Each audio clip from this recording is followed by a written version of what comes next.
Remedy ఒకటి చెప్తాను చూడమ్మా. సో బార్లీ మనకందరికీ తెలుసు. బార్లీని కాస్త వేయించేసేసి పౌడర్ చేసి పెట్టుకోవాలమ్మా ఓ సీసాలో. అదేవిధంగా కొండపిండి చెట్టు చూర్ణం అని చెప్పేసి దొరుకుతుంది. కొండపిండి అమ్మ మొక్క పేరు.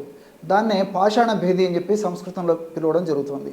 సంస్కృతంలో పాషాణం అంటే రాయి, భేది అంటే డిస్ట్రక్షన్, పగలగొట్టడం.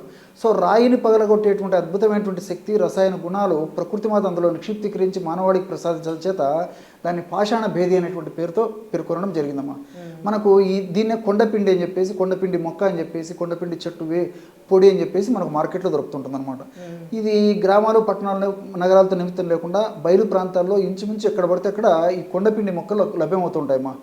ఒక సీజన్లో ఎక్కువ శాతం లభ్యమవుతుంటే కొన్ని సీజన్లు తక్కువ శాతంలో లభ్యమవుతుంటాయి అనమాట. ఈ కొండపిండి మొక్క వేర్ల యొక్క చూర్ణం మనకు మార్కెట్లో దొరుకుతుంది.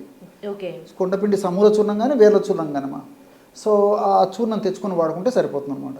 సో ఈ యొక్క చూర్ణాన్ని ఎలా వాడుకోవాలంటే 150 to 200 ml నీళ్ళలో, అంటే గది ఉష్ణోగ్రత ఉన్న నీళ్ళలో 1 టీ స్పూన్ బార్లీ పౌడరు, 1 నుంచి 2 గ్రాముల వరకు కొండపిండి యొక్క మొక్క యొక్క చూర్ణం, వేర్ల చూర్ణం కానీ సమూల చూర్ణం, మొక్క యొక్క మొత్తం చూర్ణం కానీ అందులో వేసేసి బాగా కలిపేసేసి ఒక ప్రమాణంగా సేవించాలి.